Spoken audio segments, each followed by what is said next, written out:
Team MC, what's good? This is your favorite MC back to your screens again. Guys, I know yesterday in the vlog of me unboxing my mom's presents, I'll attach a link below, I had braided hair, right? So on the very same day I did remove my hair because I was tired. Like, woo, ladies, you know, if braids are in your head for so long, like, it just gets uncomfortable, itchy, dirty, and you get tired and you want to take it off eventually. So today I took it off and I just braided my natural hair. I'm not bald, guys, please, I'm not bald, although I wouldn't look bad as a bald person. But yeah, I feel so much free, I feel so much lighter. So new look, approaching to Christmas. I love Christmas. So let's get down into this, guys. Today's topic, not even topic, today is a story time. It's been long since I had a story time. I know I promised you guys story time, a series of embarrassing stories from my childhood. So today I'm finally delivering one of them. Let's get to it. So guys, this story time is going to be about the time I joined the modeling agency when this was back, I think, in 2013. This was in 2013. I was still in high school, like the early classes of high school, senior 2, senior 3, somewhere there, I guess. 2013, 2014. And I was so interested in modeling. Everywhere I'd go, people tell me, by the way, are you a model? Are you a model? You know, being a child and what, and you have a slim body, you look exactly like the standards of a model. And that sparks the interest in me. When I was a child, I'm like, wow, people actually recognize me as a model. Wow, wow, wow. So senior 3, senior 2 holidays, I don't know which year exactly, which class, I told my mom, please, I want to join the modeling agency. I want to pursue my modeling career. Maybe I can become something. My mom was on board with everything. She really was. But the only condition she gave me is that this modeling agency and school that I'm going to put you in should not interfere with your education. Okay? I said okay. You know, you just agree to things so that you can get what you want. But seriously, on a serious note, I took her very seriously.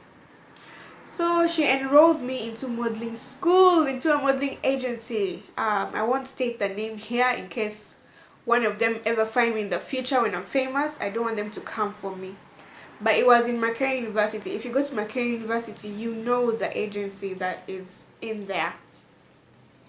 So I finally went and did the registration process and what. I paid my money. It was a lifetime fee, so that I wouldn't have to keep paying and I'd be like a constant model and a constant student in that modeling school and agency. So my days of going to for training, for classes, were Tuesday, Thursday and Saturday. I remember it so clearly in my head as if it was just yesterday. Tuesday, Thursday and Saturday. And lucky for me, it was holidays. I used to love waking up every day, preparing and going. You know, my mom arranged for me transport and everything. So all I had to do was to show up and be present in the moment and just do my best. I would go, I was the youngest, actually. I was the youngest girl there. I was the youngest model there. The rest were big, but still, I wouldn't let that intimidate me because I knew it was a passion. I went, you know, the first days it was a bit intimidating because it's in the university and, you know, people could come and look at you from above. It was a very big hallway, so people could see you from above, you know. So I'd feel so shy and intimidated, but I'm like, it's okay, it's cool. Let me do my thing. And you know, the big girls, they had their group, they had their friends that they were already classified into their groups of friendship, and I was just left alone. Tiny me was left alone. But I'm like, it's okay, maybe someone would come and want to be my friend and stuff like that. So what happened? I went for training for weeks and weeks and weeks, and the modeling agencies, you need to have high heels high heels because that's what you're going to be walking in, and what you need to wear clothes that are fitting. You need to have less jewelry. You don't have to have any jewelry on you, no makeup, and you just go for like the training and necessities, you know. So they groom you how to catwalk, how to pose for photos, how to walk on runways. So those are the things that I was getting, you know, from the school, the benefits. Those were the benefits I was getting, and I really was so pleased. I'm like, wow, from being nothing to actually gaining experience and what. I had a few photo shoots with that agency. I didn't have runways yet, but I learned the things of walking, of learning how to pose, of handling myself as a model in the few weeks that I was there. So one time there was an instructor that came. He was usually there with us, but for short periods of time, and then he left. So that day, I think it was a Saturday even. It was a Saturday, yes. I went, I was all hyped, and what. They told us that there's going to be a new instructor, there's going to be a photo shoot that day, so I was very, very hyped. I reached there like an hour before time because I couldn't wait to show my skills and my experience of what I've learned. So the instructor came that day, what. He made us all put on our high heels. He made us remove any jewelry that we had, and we're just like plain the way we were. So he wanted to see us walk one by one, you know, catwalking one by one. The big girls we stood in a line, a single file, you know, like that. So this one first goes in, the other what. I believe I was fourth in line after three big girls. So it came to me, my heart was beating, I was so anxious. I'm like, oh no, what's going on, you know, the anxiety just. So it came to my turn. I'm like, okay.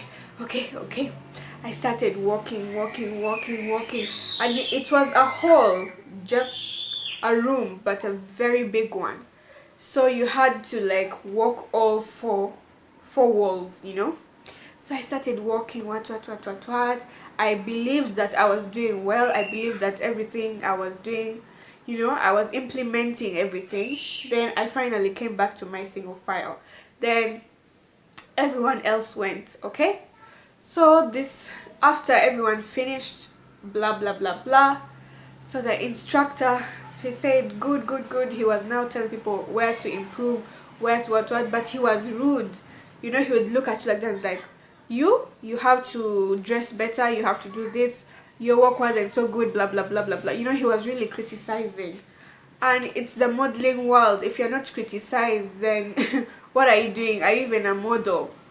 So he came to me, guys. He came to me. So I was expecting the criticisms. I actually prepared my heart, mob. I prepared my heart to be criticized. But what I got was really more than criticism. It was awful. He looked at me like this. Are you Ugandan? So being the shy me, being the tiny me, I'm like, yes, I'm Ugandan. Then he looked at me again like that, and he's like, you don't look like it. Are you sure you belong in this country? You guys, my heart sank. I'm like, yes, I'm Ugandan. Just because I don't look like it, that doesn't mean that I'm not Ugandan. He was already stereotyping me. And he's like, well, I've seen your work. Your work wasn't good at all. There's nothing remarkable about your work. There's nothing perfect about you. And by the way, who told you that you could be a model?